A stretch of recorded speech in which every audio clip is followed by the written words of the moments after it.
Hola, en este vídeo vamos a aprender a simular sistemas lineales cuando tenemos más de una, cuando el sistema, el diagrama de bloques tiene más de una entrada o el sistema tiene más de una entrada. Vamos a verlo ilustrado mediante este ejemplo que presento en la pantalla. Como ven, tenemos un diagrama de bloques con dos elementos, dos bloques, un bloque F, un bloque G, definidos con estas funciones de transferencia, y tenemos dos entradas, una entrada R y una entrada D. Entonces queremos obtener cómo es la evolución de I cuando R de t se le aplica una entrada de escalón unitario y a D de t una entrada de escalón de amplitud 0,1. Bien, vamos a resolver este sistema. Lo que voy a hacer es que lo voy a hacer a través de un script y luego ya lo ejecuto en Octave.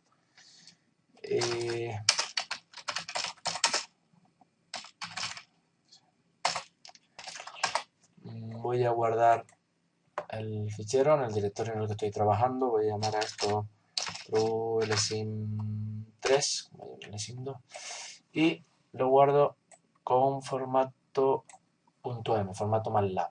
Estoy utilizando un editor que es el Notepad++, que es un editor libre que está disponible para la instalación en nuestro ordenador. Entonces vamos a comenzar a resolver el sistema. Pues como siempre definimos las funciones de transferencia de los bloques que intervienen. Sería 1, 1, 0. La G la voy a definir así, la voy a llamar sysg. En este caso sería 10 y 1, 4. Y esos serían los dos elementos que tenemos. El siguiente paso es definir la matriz de conexiones para utilizar el bloque connect. La matriz de conexiones en este caso es relativamente sencilla porque tendríamos en el bloque 1 que se definiría a partir de la salida 2 cambiada de signo, porque hay un menos en este punto, y la entrada del bloque 2 se genera a partir de la 1. Con esto estaría la matriz Q. Bueno, hay una cosa que teníamos que haber hecho antes, que es definir el sistema agregado, el sistema en el que apilamos todos los bloques, que voy a llamar syst, y que se genera utilizando la función append, en el que pasamos como argumentos las funciones que queremos agregar. En este caso, sysf y sysg. Hay que tener cuidado de poner aquí, respetar el orden con el que hemos definido en el diagrama de bloques. Sysf es la 1, sysg es la 2. Bien, entonces esto ya lo tenemos, la Q la acabamos de crear.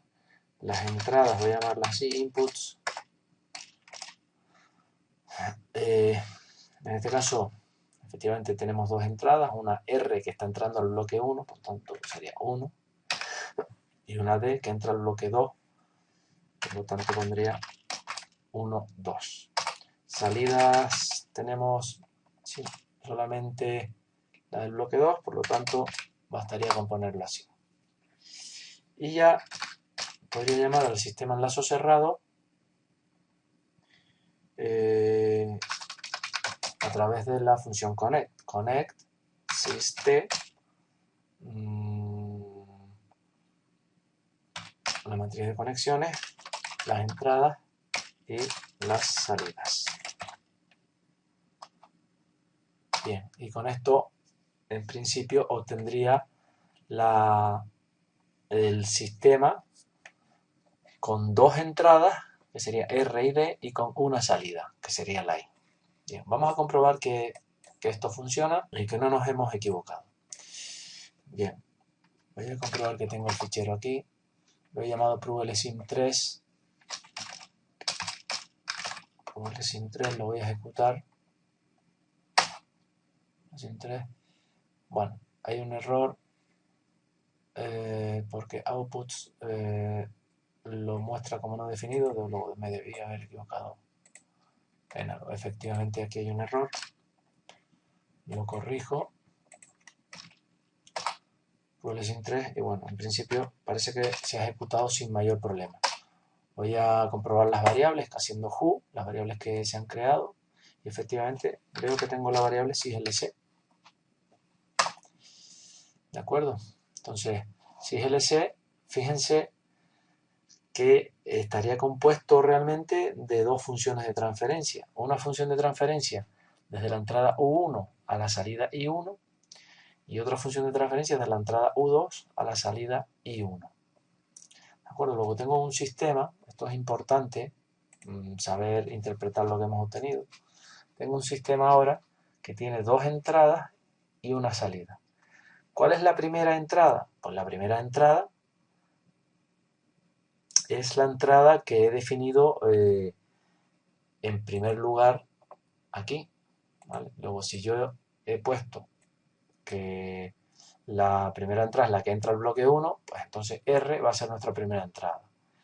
Y la segunda entrada va a ser la siguiente que aparezca aquí, que es la que entra al bloque 2, por tanto que es D. ¿De acuerdo? Bien, pues vamos a realizar la parte de simulación ahora. Entonces, para ello, voy a generar los vectores que necesito en la función lsim. Si recordamos que si haciendo aquí un help lsim,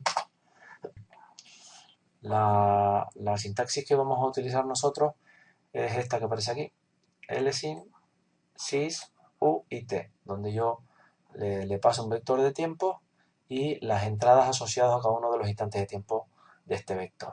Luego voy a generar esos dos elementos, la u y la t. Voy a hacer aquí t, pues en principio no nos han impuesto un tiempo de simulación final.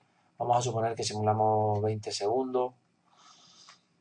20 segundos, luego definiría t de este modo. Bueno, he aumentado un poco el zoom para verlo mejor. Decía que he creado el vector de tiempo y ahora voy a crear las dos entradas. Tenemos una entrada R, recordamos, una entrada R, que sería esta, que tendría el valor 1, por lo tanto haría un vector de unos del tamaño de t y una columna. ¿Vale? Con esto lo que he creado es un vector con todos los elementos A1 y la dimensión de ese vector es pues, el mismo número de elementos que tenía t, o sea, el tamaño de t, y con una columna. ¿Vale? Como sabemos ya en el LSIM, la orientación tiene que ser en columna. Y para D, pues sería exactamente igual. Lo único es que voy a copiarlo de hecho, y lo único es que aquí lo voy a multiplicar por 0.1. ¿De acuerdo? Luego estos dos vectores ya los tendríamos definidos. Si quieren, pues ahora generamos el vector, la matriz U, que tendría estas dos columnas, R, D, con las entradas, ¿vale? Podríamos haber hecho directamente la definición de U a través directamente poniendo aquí once, line t, 1 y para d igual. Pero bueno, lo hacemos así por hacerlo un poco más claro. Y ya está. Ahora yo simplemente llamando a lsim sys u, t me permitiría pues obtener la gráfica con la evolución del sistema. Vamos a grabar esto, vamos a comprobar si hay algún error y si lo hay lo corregimos. llamamos a prove lessing3, efectivamente hay un error, sys no está definido, efectivamente estamos simulando este sistema que es syslc, luego aquí debería ser syslc. Volvemos a guardar y volvemos a ejecutarlo. ¿Vale? Entonces observamos en esta gráfica la evolución de la salida cuando hemos aplicado esas dos entradas. De este modo, pues hemos conseguido simular el sistema aplicando este sistema que tiene estas dos entradas y en las que hemos aplicado valores diferentes a la entrada en cada una de ellas. Bien, pues esta sería lo que deberíamos hacer cuando tenemos un sistema con varias entradas. Simplemente tener en cuenta, es bueno ver el aspecto que tiene U para ver lo que hemos creado, ¿no? Hemos creado el vector U con la primera columna 1 y la segunda 0,1. ¿Vale? El vector T, pues bueno, simplemente es un vector que contiene todos los instantes de tiempo. El vector T, en este caso, es un vector fila, no importa que sea vector fila, pero el vector U sí que debe ser un vector columna. ¿Vale? Porque si yo hiciera lessing sys y pusiera al vector U como fila, como estoy haciendo ahora, con esta traspuesta sería un vector fila, él me va a devolver un error. Me va a devolver un error.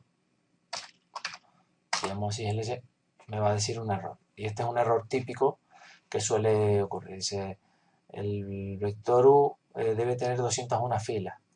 ¿Vale? En nuestro caso, hemos solo, como lo hemos traspuesto, pues hemos generado un vector con 2 filas y muchas columnas.